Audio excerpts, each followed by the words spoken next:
দাউদ আলাইহিস সালাতু ওয়াস সালাম গোসল করছেন, আসমান থেকে স্বর্ণের বৃষ্টি হচ্ছে। দাউদ আলাইহিস সালাম গোসল বাদ দিয়ে স্বর্ণ কুড়াতে গেছে। দাউদ আলাইহিস সালামের কি টাকার এতই অভাব? আল্লাহ যে সমস্ত নবী রাসূলকে সবচেয়ে বেশি ক্ষমতা আর সবচেয়ে বেশি ধন সম্পদ দিয়েছিলেন, তাদের একজন দাউদ আর সুলাইমান, বাপ বেটা আলাইহিমাস সালাতু ওয়াস সালাম। তো দাউদ আলাইহিস সালামের টাকার অভাব নয় যে গোসল বাদ দিয়ে স্বর্ণ কুড়াতে যেতে হবে।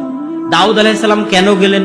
দাউদ আলাইহিস সালাতু ওয়াস সালাম বুঝাতে চাচ্ছেন যে আমি এত কোটি টাকার মালিক হওয়ার পরেও, এত ক্ষমতা অর্জন করার পরেও আমি আল্লাহর রহমতের ভিখারি, আমি আল্লাহর দয়ার মুখাপেক্ষী, আমি আল্লাহর রহমত করুণার ফকির, মিসকিন।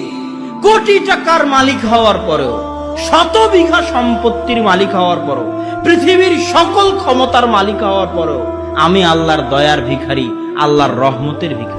ওই জন্য কুড়াতে গেছেন স্বর্ণ। কেন? ওই স্বর্ণটা কার দয়া? আল্লাহর দয়া।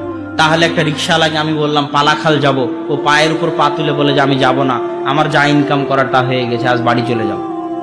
তাহলে আমি ওর জন্য ছিলাম আল্লাহর দয়া, আরো আল্লাহর দয়াকে অবমূল্যায়ন করলো, ওর রিজিকে কোনোদিন বরকত হবে না। তাহলে আপনি রিজিক উপার্জনের চেষ্টা করবেন কেন? আল্লাহর দয়ার সামনে নিজেকে ছোট দেখাতে, আল্লাহর দয়ার সামনে নিজেকে ফকির দেখাতে, আল্লাহর দয়ার সামনে নিজেকে মিসকিন দেখাতে।